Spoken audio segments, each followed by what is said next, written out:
Assalamualaikum warahmatullahi wabarakatuh. Perkenalkan, nama saya Herawati dari Prodi Pendidikan Bahasa Indonesia. Di sini saya akan menjelaskan tentang beberapa makalah, yaitu makalah kelompok 3, kelompok 5, 6, 7, dan 10. Langsung saja, makalah pertama yaitu tentang teori kesopanan Geoffrey Leach dan relevansinya dengan budaya Mandar. Kesopanan adalah salah satu elemen penting dalam komunikasi yang bertujuan untuk menciptakan dan menjaga hubungan sosial yang berharmonis. Maka prinsip kesopanan menekankan bagaimana komunikasi dapat dilakukan tanpa melukai perasaan lawan bicara. Kesopanan menjadi cara untuk menjaga hubungan baik, terutama dalam budaya yang menjunjung tinggi nilai harmoni sosial. Prinsip kesopanan menurut Leach terdiri dari 6 maksim, yaitu maksim kebijaksanaan, kedermawanan, pujian, kerendahan hati, simpati. Maksim kebijaksanaan menuntut seseorang untuk mengurangi kerugian bagi orang lain dan meningkatkan manfaat untuk mereka. Contohnya dalam meminta bantuan, seseorang menggunakan kalimat sopan seperti bisakah Anda membantu saya, daripada perintah langsung. Maksim kedermawanan sebaliknya mengarahkan seseorang untuk lebih mendahulukan kepentingan orang lain dibandingkan dirinya. Misalnya dengan mengatakan, saya akan bantu Anda mengerjakan ini. Selanjutnya, maksim pujian meminta seseorang untuk mengurangi kritik dan meningkatkan pujian kepada lawan bicara.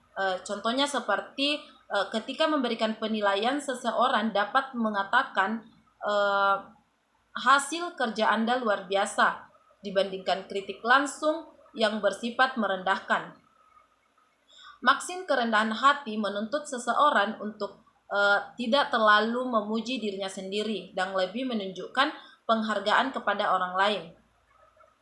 Dan kedua maksim terakhir yaitu maksim kesepakatan dan maksim simpati juga memiliki peran penting dalam menjaga harmoni sosial. Dalam konteks budaya lokal seperti budaya Mandar, prinsip-prinsip kesopanan ini sangat relevan dan sejalan dengan nilai-nilai tradisional yang telah lama dianut masyarakat.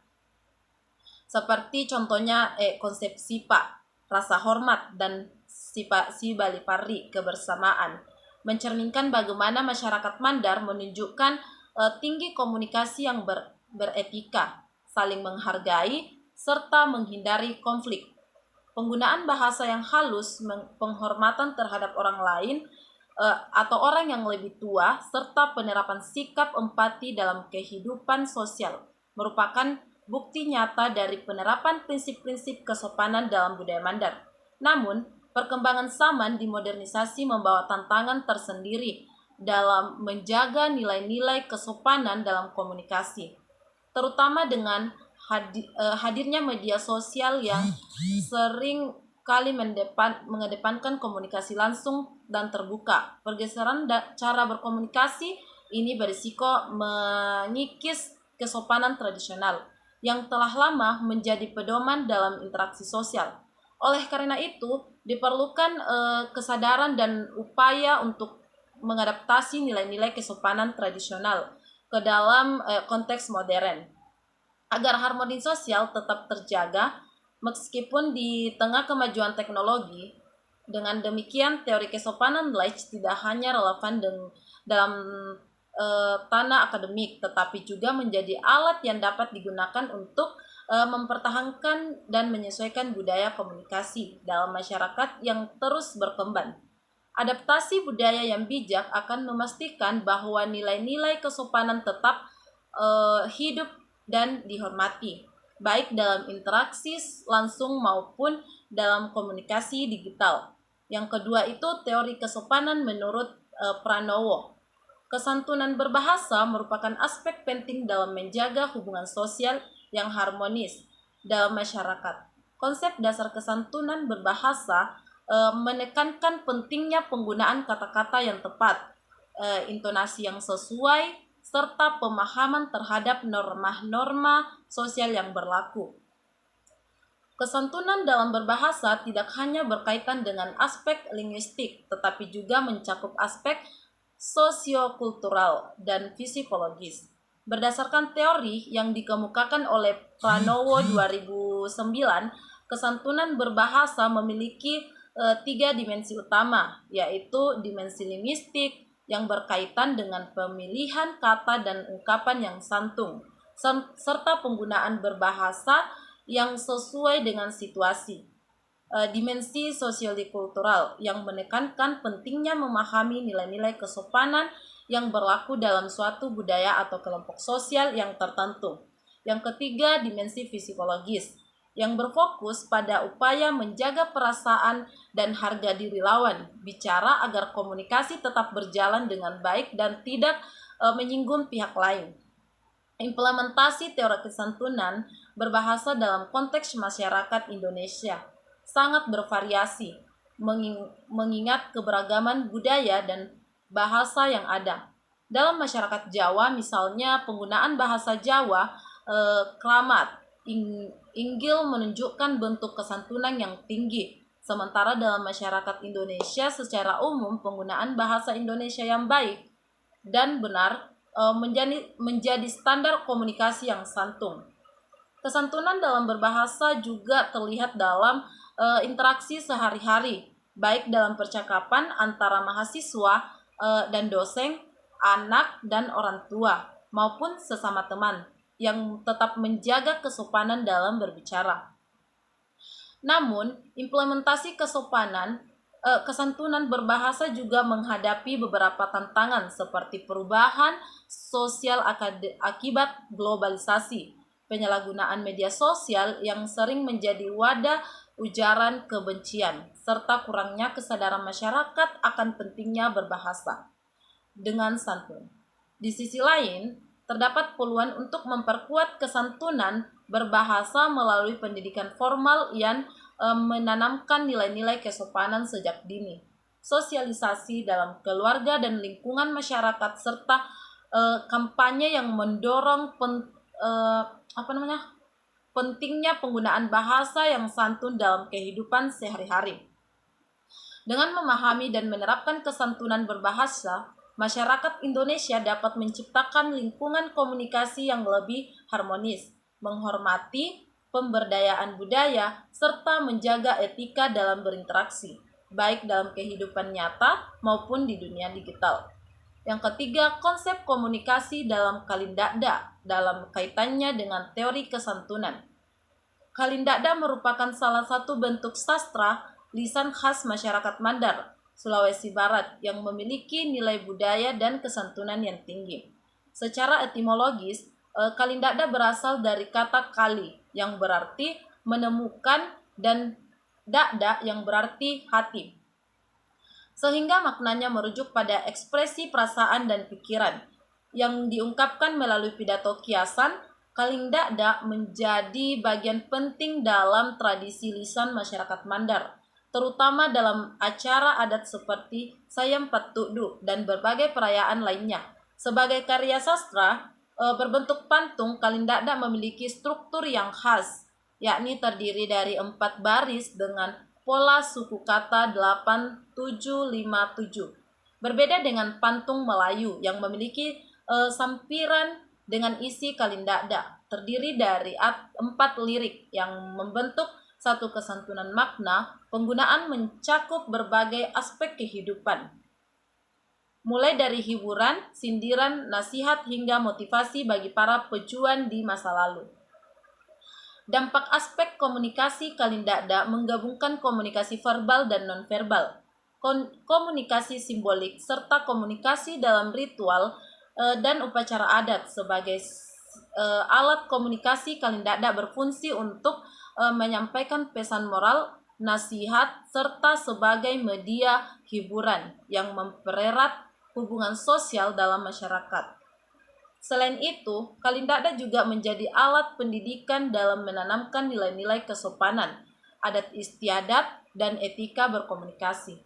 Nilai kesantunan dalam tradisi Kalindada sangat ditekankan baik dalam struktur penyampaian maupun interaksi sosial yang terjadi selama prosesi. Kesantunan ini tercermin dalam penggunaan bahasa yang sopan, penghormatan terhadap lawan bicara, dan kepatuhan terhadap norma budaya. Contohnya yang nyata dalam kesantunan ini adalah kebiasaan memberikan salam sebelum melantunkan Kalindada serta tidak menyela pembicaraan orang lain, yang menunjukkan penghargaan terhadap adat dan pendengar sebagai refleksi budaya. Kalindada tidak hanya berfungsi sebagai hiburan, tetapi juga sebagai cerminan nilai-nilai luhur masyarakat Mandar. Melalui pelantunan Kalindada, masyarakat diajarkan untuk berkomunikasi dengan santun, menghormati tradisi, dan menjaga keharmonisan sosial. Dengan demikian, Kalindada tetap menjadi bagian penting dalam kehidupan masyarakat Mandar dan terus diwariskan sebagai warisan budaya yang bernilai tinggi.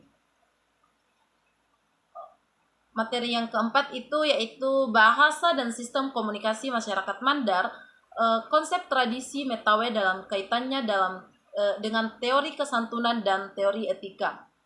Sejarah dan perkembangan tradisi Metawe dalam masyarakat Mandar. Metawe merupakan tradisi lisan khas masyarakat Mandar, Sulawesi Barat, yang memiliki peran penting dalam kehidupan sosial dan adat. Tradisi ini telah diwariskan secara turun-temurun dan awalnya berkembang dalam konteks upacara adat, penghormatan leluhur, serta perayaan panen dalam praktiknya. Metawe sering disampaikan melalui seni tutur, nyanyian, dan bentuk ekspresi budaya lainnya yang syarat dengan nilai kearifan lokal. Seiring dengan perkembangan zaman, Metawe mengalami perubahan dalam bentuk penyampaian dan konteks penggunaannya, terutama akibat pengaruh modernisasi. Meskipun demikian, nilai-nilai yang terkandung di dalam tetap relevan dan terus dipertahankan.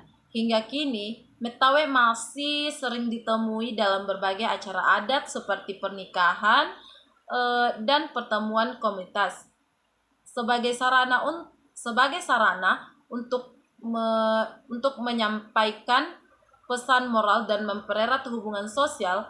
Keterkaitan tradisi Metawe dengan teori kesantunan dalam komunikasi. Metawe memiliki hubungan erat dengan konsep kesantunan dalam berkomunikasi yang menitik beratkan pada penghormatan, kebijaksanaan dalam bertutur, serta penggunaan bahasa yang sopan dalam tradisi ini. Kesantunan tercermin melalui beberapa aspek berikut. Gaya bahasa. Metawe juga menggunakan ungkapan yang halus dan penuh makna, yang mencerminkan kehati-hatian dalam bertutur. Yang kedua itu struktur sosial. Dalam pelaksanaannya, Metawe mengandung aturan komunikasi yang menghormati hierarki sosial, terutama dalam berbicara kepada orang yang lebih tua atau figur terhormat. Yang ketiga itu fungsi sosial. Selain sebagai hiburan dan ekspresi budaya, Metawe berperan dalam menyampaikan pesan moral dan menilai kesopanan yang memperkuat keharmonisan masyarakat. Dengan demikian, tradisi ini selaras dengan teori kesantunan yang dikembangkan oleh para ahli. Menurut para ahli seperti Brown dan Levinson tahun 1987 yang menyoroti konsep Weizsäcker serta Pranowo tahun 2009 yang membagi kesantunan menjadi aspek linguistik, sosiokultural, dan psikologis. Analisis tradisi Metawe dalam perspektif teori etika. Dalam kajian etika, Metawe dapat dianalisis melalui berbagai perspektif utama, yaitu seperti etika deontologi. Immanuel Kant. Tradisi Metawe mengandung aturan dan norma sosial yang mengatur bagaimana individu berkomunikasi dengan cara yang sopan dan beradab. Penghormatan terhadap orang tua dan pemimpin adat merupakan bentuk penerapan prinsip kewajiban moral. Yang kedua itu etika utilitarianisme.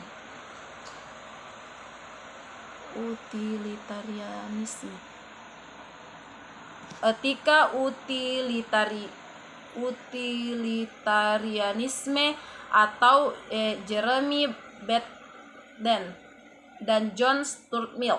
Metawai berkontribusi pada kesejahteraan sosial karena fungsinya yang eduktif dan mampu mempererat hubungan antar warga. Tradisi ini memberikan manfaat bagi individu dan komunikasi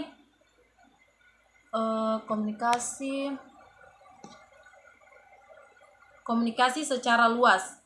Etika kebajikan atau metawai menanamkan nilai-nilai kebajikan seperti kesopanan, kebijaksanaan dalam bertutur, serta penghormatan terhadap tradisi dan leluhur.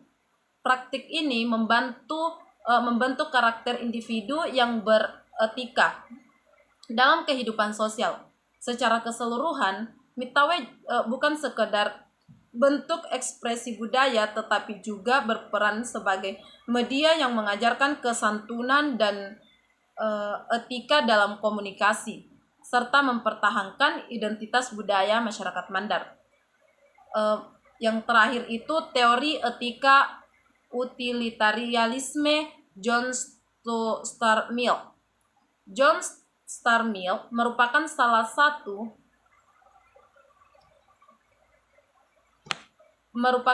satu filsuf dan ekonomi politik paling berpengaruh dalam sejarah liberalisme. Sejak kecil, ia mendapatkan pendidikan yang ketat dari ayahnya, James Mill, dengan tujuan membentuknya menjadi seseorang pemikir besar yang melanjutkan perjuangan utilitarianisme. Mill dikenal sebagai pendukung prinsip utilitas atau kebahagiaan terbesar yang sebelumnya telah dirintis oleh Jeremy Bentham. Namun ia mengembangkan konsep ini dengan lebih mendalam dan kompleks. Mill menekankan bahwa utilitarianisme adalah teori etika yang menilai suatu tindakan sebagai etis jika mampu meningkatkan kebahagiaan dalam mengurangi penderitaan bagi sebanyak mungkin orang. Dalam pemikirannya, ia memperkenalkan konsep kesenangan tingkat tinggi yang menempatkan kebahagiaan intelektual, moral, dan emosional di atas kesenangan fisik semata. Ia juga menekankan bahwa manusia harus rela berkorban demi kebahagiaan bersama dan mempertimbangkan dampak suatu tindakan sebelum bertindak. Teori etika utilitarianisme Mill tetap relevan dalam kehidupan modern, terutama dalam pengambilan keputusan yang berorientasi pada manfaat terbesar bagi masyarakat. Prinsipnya digunakan dalam berbagai bidang termasuk kebijakan publik, hukum, dan penilaian ilmiah. Dua jenis utilitarianisme yaitu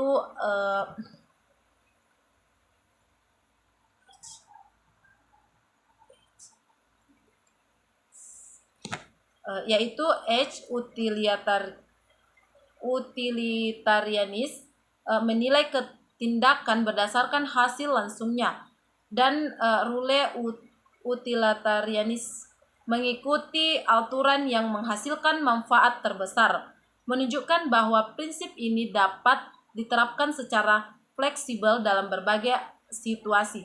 Secara keseluruhan, pemikiran John Stuart Mill mengajarkan bahwa tindakan manusia harus berorientasi pada kebaikan bersama, keadilan sosial, dan kesejahteraan umum. Dengan menerapkan etika utilitarianisme, masyarakat dapat membangun kehidupan yang lebih adil, harmonis, dan berkeadilan, di mana kebahagiaan dan kesejahteraan bersama menjadi tujuan utama dalam setiap keputusan dan tindakan. itulah tadi hasil penjelasan yang sempat saya sampaikan. Wassalamualaikum warahmatullahi wabarakatuh.